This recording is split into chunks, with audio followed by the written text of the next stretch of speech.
आमचं लक्ष्मीपूजनचं मस्त गाड्या धुवायचं काम चालू होतं. तवशात यो गडी आला म्हणे आय जितने पैसे उतने निकाल. म्हटलं आय बाई इथे मिस कंगालपती आहे तुला काय देऊ म्हणे आय ये लेके मग मेरे को गोली मारा. म्हटलं पाहू देतो बंदूक. मग अब तेरा क्या होगा कालिया.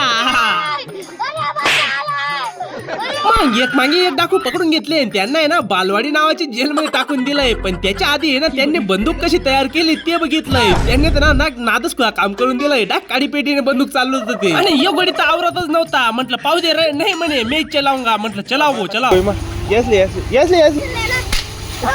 मग ते जाऊ द्या भाऊ आपलं घरच्या घर पिस्टन चालू केलेलं होतं गाडी धुवायचं काम चालू होतं घरच्या घर सर्व्हिस स्टेशन. मग काय आपलं आहे ना भाऊ कळवणला काम होतं ते काय तर आपल्याला आहे ना फुलं वगैरे घ्यायची होती. आणि कळवण मध्ये आल्यानंतर आहे ना भाऊ इतके फुलांचे दुकान आलेले होते ना नादच करून टाकलेला होता. मग काय आम्ही बी एक जागेवरती आलोय मस्त फुलं वगैरे घेऊन घेतले. आणि फुलं घेऊन घेतले म्हणजे फटाक्यांना विसरून जायचं असं थोडी लगेच फटाके बी घेऊन घेतले. मग आम्ही आहे ना भाऊ मस्त घरी आलो. घरी आल्यानंतर आहे ना भाऊ लगेच मित्र घ्यायला येऊन लागले म्हणे चल म्हणे आपल्याला कळवणला काम आहे. म्हटलं चलो फिर कळवण मध्ये आल्यानंतर आहे ना कोणी काय घेत होतं तर कोणी काय घेत होतं. तोशात आहे ना भाऊ पाणी यायला लागून गेलाय. मग काय 1-1.5 तास तर तिथला तिथे थांबून गेलोय. आणि इथं आहे ना भाऊ फटाकेवाल्यांचे लय अवकाळ होत होते. नुसते फटाके जागायचं काम होतं. थोड्या वेळात पाणी उघडलंय ना आम्ही डायरेक्ट आलो घरी. घरी आल्यानंतर आहे ना भाऊ मग आमची राडी सुरू झाली. हा